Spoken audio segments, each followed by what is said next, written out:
Welcome to the Embodied Empath Podcast, the space where sensitive, intuitive women learn to regulate their nervous system, heal anxiety, and live with grounded confidence. I'm your host, Valerie Lundgren. Let's begin. Okay, so this might seem a little odd, but when you start healing, not everyone's going to like it. And it's not because you're doing something wrong, it's just because your nervous system is actually changing. And when your nervous system changes, the relational patterns change. Welcome back to the Embodied Empath Podcast. I'm your host, Valerie Lundgren. And today we're going to be talking about what happens in relationships when you stop surviving and start regulating. Because healing isn't just internal, it changes the ecosystem around you. So when you are in survival mode, your relationships were organized around your survival patterns. So maybe you overfunctioned, or you were a people pleaser, you stayed quiet, maybe you avoided conflict or absorbed emotions. You also probably made yourself smaller or anticipated everyone else's needs, right? And those roles created stability, but not necessarily health. It was more predictability. And your nervous system loves predictability. So when you begin with setting boundaries or saying no, taking up that space, when you start resting or expressing your needs, maybe not rescuing everybody or not over-explaining yourself, your system is starting to shift. And not everyone is prepared for that. So humans regulate in relationships. This is called co-regulation. Your nervous system and another person's nervous system influence each other constantly. So if someone was used to you being the calm one, the fixer, the stabilizer, the one who bends, and now you are regulated but firm, calm but embodied, and boundaried and present without rescuing, their nervous system might start feeling destabilized, because they relied on your overfunctioning as part of their regulation. So when you stop overfunctioning, their nervous system has to step up. And sometimes it resists. Not because you're wrong, but because you've changed the pattern. I've noticed this in my own relationship because I was the one that was so dysregulated and out of it for so many years, and my husband was this calm one. He was the fixer, the stabilizer. But because I started stabilizing and becoming a little bit more regulated and had my boundaries, I noticed his nervous system started destabilizing and shifting because he wasn't able to kind of keep up with that shift. So he is starting to do his work around regulating his nervous system and not this co-regulation. Same for me. I'm still learning to co-regulate without it becoming a attachment, right? So we find that we can do that, and it can be a little off kilter when we first start. So just know it's going to feel weird. And empaths really experience this more strongly. Both my husband and I are empaths, so we both are feeling it intensely when we have these shifts happening in our nervous systems. But our empath connection is usually built on that emotional labor, the attunement, the caretaking, the smoothing of the tension, and the absorbing of that discomfort. So when you stop doing these things, you actually might start feeling guilty. You might feel fear or anxiety. You also probably feel loss or even grief, because part of you learned, if I don't manage this, I'll lose love. But healing asks you to tolerate this discomfort in order to build authentic connection. And when you start healing, you might notice that you're a little less tolerant of the chaos. You don't want to engage in the gossip, and you don't feel energized by drama. You can sit in silence without fixing. You might feel irritated by dynamics you once tolerated.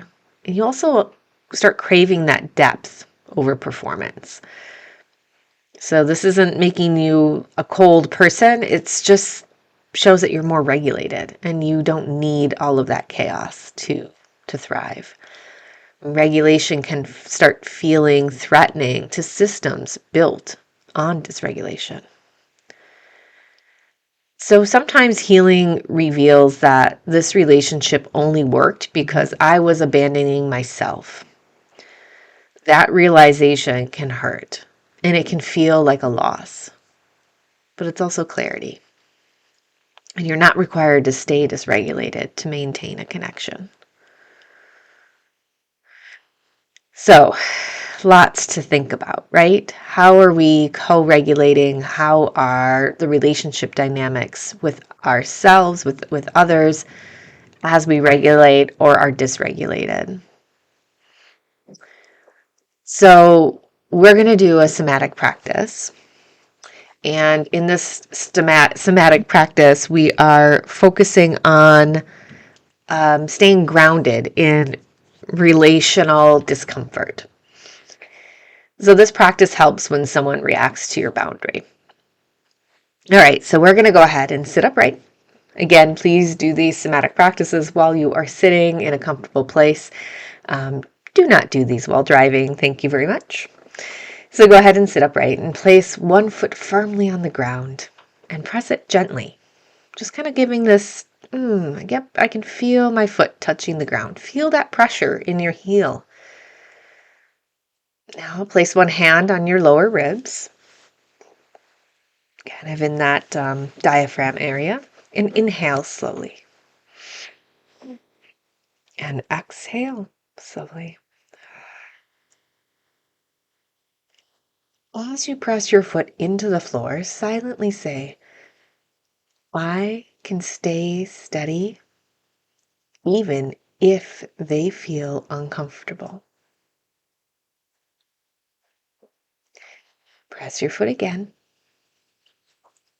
and say, I can be calm without fixing this.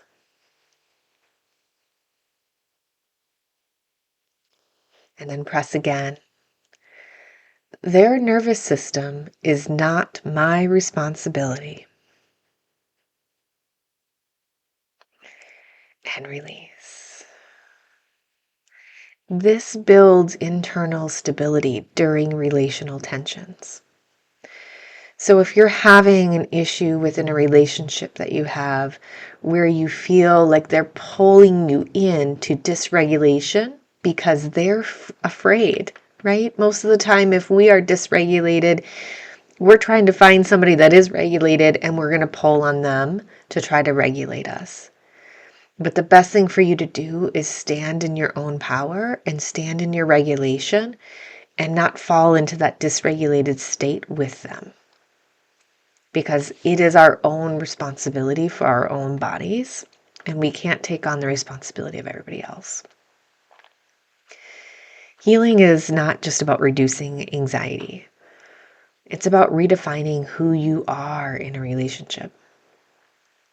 You move from this surviving connection to a choosing connection, from managing others to managing yourself, from being needed to being authentic. And authenticity changes everything. So if your relationships feel different lately, if you feel more aware, more boundaried, more selective, it doesn't mean you're becoming difficult. It means you're becoming regulated. And not everyone will grow with you. But the ones who can meet you without needing you to shrink will feel safer than anything you've known before. If this episode resonated, go ahead and subscribe so you don't miss what's next. And share this with a woman who maybe feels guilty for changing.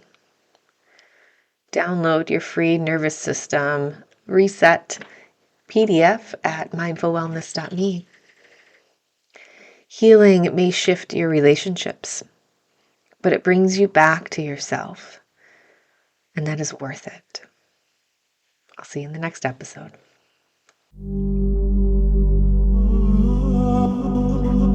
This episode supported you. Share it with another empath who needs it. And if you're ready for deeper work, somatic coaching, nervous system healing, or my Embodied Reset program, just visit mindfulwellness.me. Your healing is not a solo journey. See you next week.